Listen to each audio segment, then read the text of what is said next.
Eu tô gravando mais um vídeo aqui no canal.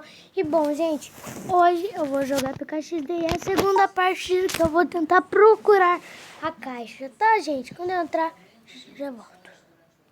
Pronto, galera, voltei, já tô aqui já. Primeiro de tudo, eu já vou pegar o super pulo que, gente, né?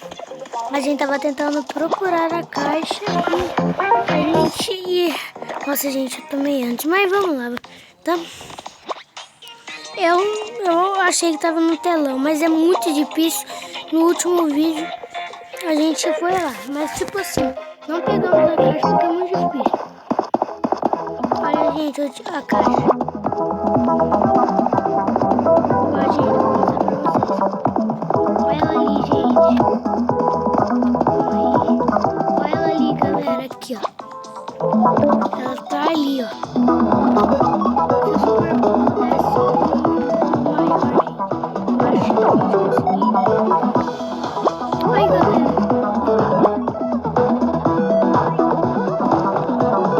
Eu acho que eu tinha mais. Tá.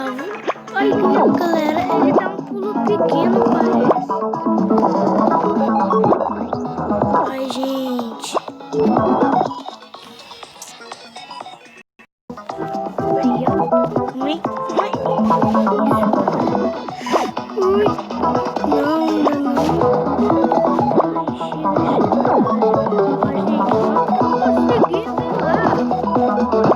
Gente, será que só com armadura dá pra pegar? Eu tô ficando triste. Ah, eu fiquei sabendo que essa caixa vem R$500 e também ela vem com 50 tickets.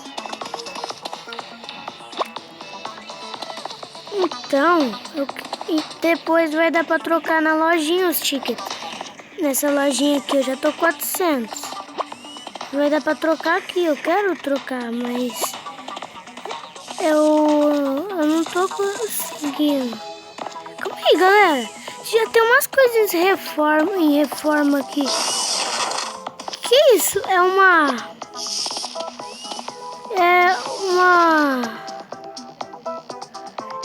Duas cadeiras.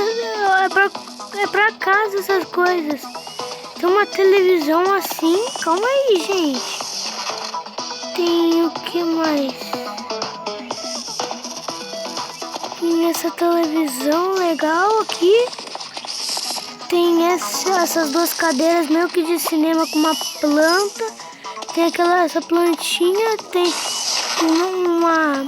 Tem tipo uma